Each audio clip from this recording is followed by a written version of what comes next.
رو سوال کړی دا سوال زمانه څو پیرې شوی ده او موږ یې جواب هم په ډېرو ځایونو کې کړی چې هغه خور چې واده شي هغې له زکات ورکول څنګه دي. دا یاده کوي دا خبره چې کومه خور چې واده شوي نو یا خو به د دې خاوند په دې باندې خرچه کوي او د دې به څه ضرورت نه وي او یا به خرچه پې نه کوي یا پې کوي خو هغې سره ضرورت نه پوره کېږي. که چېرته دا خور په دې باندې خاوند خرچه کوي او د دې ضرورت هم پوره دي او د خاوند هم پوره دي نو بیا دې له زکات نشي ورکولی چې دا غریبه ده په دې وله نشي ورکولی. ها غارمین راغلي د قرآن کې هغوی له زکات ورکوي غارمین چې په چا باندې ډېر قرض وي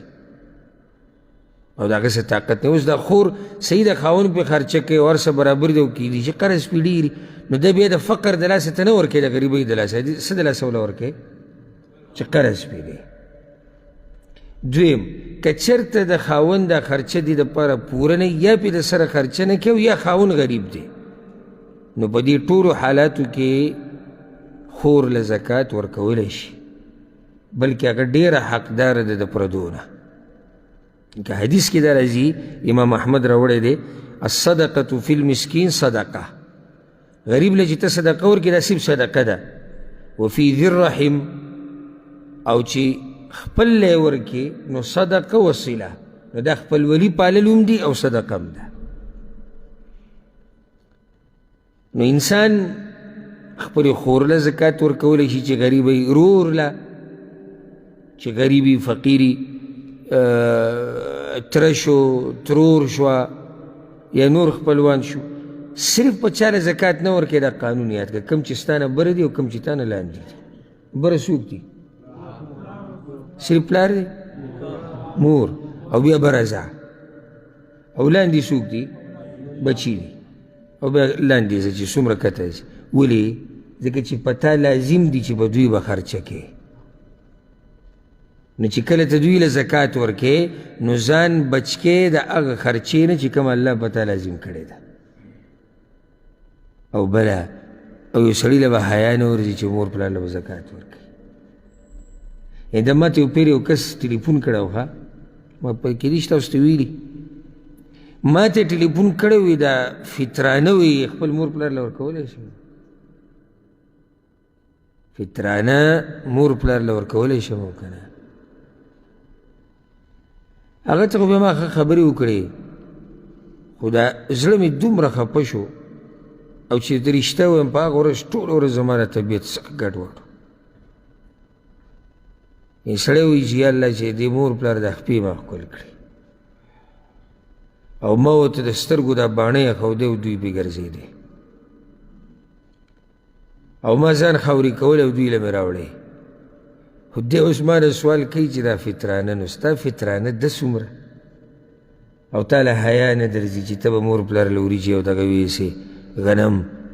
او هغو ته به یې کېدي چې دا فطرانه کېدي او تا له چې ته دې پلار فطرانه راوړې دی چې دا فطرانه ته ولی زویه دا فطرانه ستا شوه ستا دپاره هر څه کړي دي کوشش یې کړی محنت یې کړی ځان یې خاورې کړی لکه اوس دا مسافرو دا مثال په دې زیات ورکوم چې مخامخ دي او نږدې دي او د دوی مثال ښیي او دا کم ملګري دلته چې څومره سخته تېروي او چې په دوی کې یو بوډا شي او سبا له ورته بچی فطرانه مخې ته کېږي نو څه به دی محسوسوي ده به څه احساسات دي دی به لیونی کېږي نه چې ما څه کړي ځواني ما خاورې کړه بچي مې پرېښودي و ښځه مور پلار خپلوان کیله هر څه او په پردي ملک کې راسو نن دی فطرانه راوړي ما له مخې ته ایږدي یا د زکات یو څو روپۍ راغستې دي او ما له راوړي څه کې پلار له چې ټول عمر دی ساتلی چې ټول عمر یې دی ساتلی او دی اوس هم د هغه په کور کې ناست دی او د هغه په جیدات کې ناست دی هغه له زکات ورکوي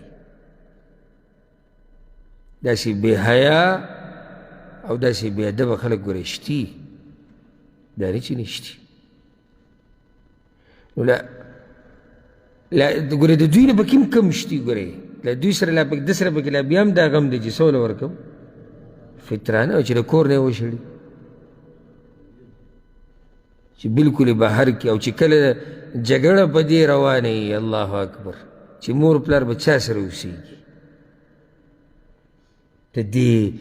یعنې دې خبرې ته وګوره دا کم حد ته سړی ورسي چې په دې باندې اوس باس روان دی او جګړه چې یو وی تا سره به وي مور پلار بل وی تا سره به وي. او موږ ورته دا وایو چې اگر که زموږ مور پلار نه دي زموږ دا زړه کېږي چې تا ته دا ووایو راوله موږ له موږ سره به وي. دوا خو به دې وایو که مشران دي سپین ګیري دي خدمت به وکړو په سر به راته لاس کېږي. ته اوس د برکت ډېرۍ راغلې او په هغې جګړه کوي چې دا به تا سره او تا سره به. او داسې خلک ما په خپلو سترګو لیدلي عمر له ذلیله ګرځي سره د مال او سره د هر څه او چې د خپل بچي رالوی شي انتظار کوئ. ګورئ حدیث کې دا راځي رسول صلی الله علیه وسلم وایي د خپل مور پلار سره ښه وکړئ ستاسو بچي تاسو سره کوي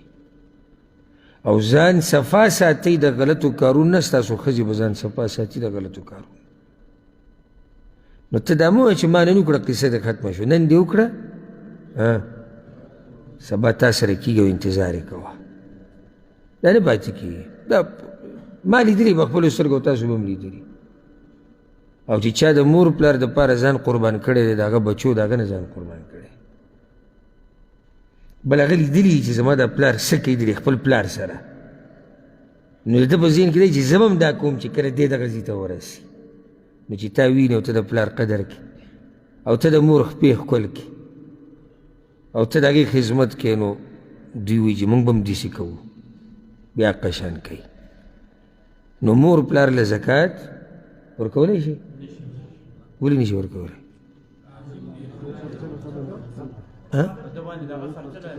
د هغوی خرچه په تا لازم ده. لازم پیژنې که نه دا نه چې په 100 روپو کې ورسره جنګ کې.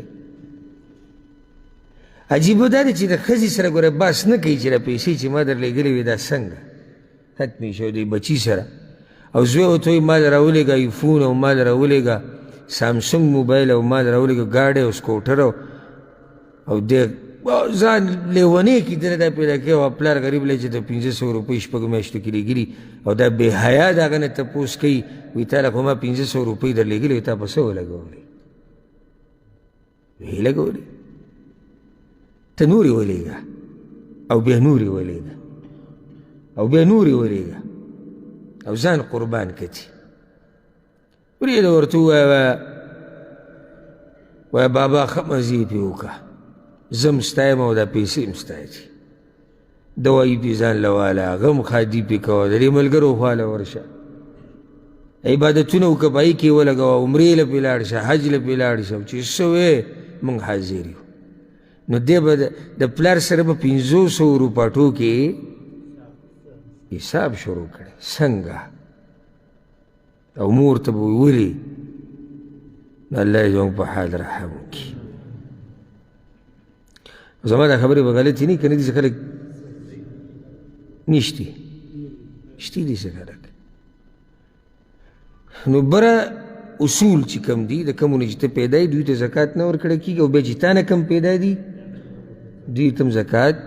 نه ورکړی کېږي. اگر که دې کې نور هم تفصیل شته خو په دې به اکتفا وکړو دا به ګټه مسله ده.